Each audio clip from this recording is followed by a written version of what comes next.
জরুরি নোটিশ। খাদ্য অধিদপ্তরের ডিজি ফুড এর নিয়োগ পরীক্ষার সময়সূচি প্রকাশ। পরীক্ষার তারিখ 2 জানুয়ারি 2026।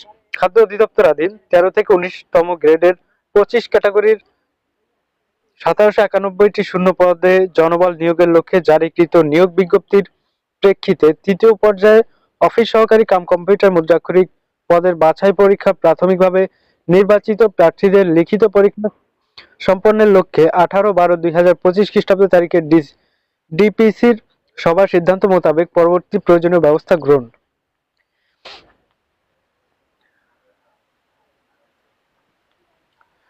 ডিপিসির সভার সিদ্ধান্ত মোতাবেক অফিস সহকারী কাম কম্পিউটার মুদ্রাক্ষরিক পদের লিখিত পরীক্ষা গ্রহণের লক্ষ্যে খাদ্য অধিদপ্তরের http://admitcard.dgfood.gov.bd ওয়েবসাইট থেকে আগামী 24/12/2025 খ্রিস্টাব্দ তারিখে সকাল 10 ঘটিকা হতে প্রবেশপত্র ডাউনলোড করার ইন্টারফেস উন্মুক্তকরণের কার্যক্রম গ্রহণ এবং চূড়ান্ত প্রস্তুতি সম্পন্নের জন্য নির্দেশক্রমে অনুরোধ করা হলো।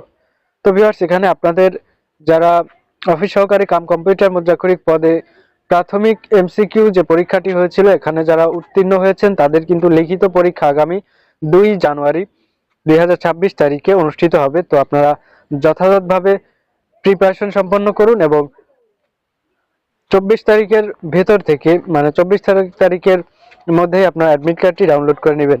তো সকল প্রকার চাকরির আপডেট পেতে অবশ্যই চ্যানেলটি সাবস্ক্রাইব করে আমাদের সাথেই থাকবেন। ধন্যবাদ।